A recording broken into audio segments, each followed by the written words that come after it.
Pulungan ng bagsak ng dalawang drug personalities matapos silang maaresto sa ikinasang bypass operation ng mga otoridad sa Davao City.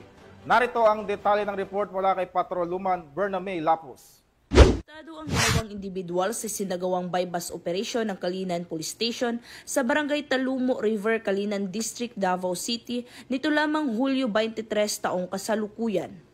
Kinilala ni Police Major Robel B. Saavedra, Station Commander ng Kalinan Police Station, ang suspect na si alias Tol, 18 anyos, walang trabaho, na residente sa Dorian Village, Barangay Kalinan, Davao City, at alias Raymond, 28 anyos, na parehong tinaguriang street-level individual.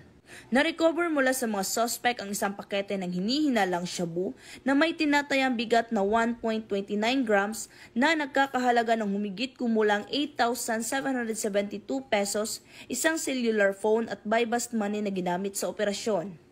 Ayon pa kay Police Major Saavedra, nahuli ang mga suspect ng mga tauhan ng Kalinan Police Station sa koordinasyon ng Philippine Drug Enforcement Agency. Ang mga suspect ay kasalukuyang nasa kustodiya na ng nasabing istasyon para dumaan sa tamang disposisyon at mahaharap sa kasong paglabag sa RA 9165 o ang Comprehensive Dangerous Drugs Act of 2002. Samantala, patuloy ang Police Regional Office 11 sa pagsasagawa ng mga operasyon upang supilin ang lahat ng uri ng iligal na mga aktibidad bilang bahagi ng kanilang tungkuling panatilihin ng kapayapaan at kaayusan sa Rehiyon 11.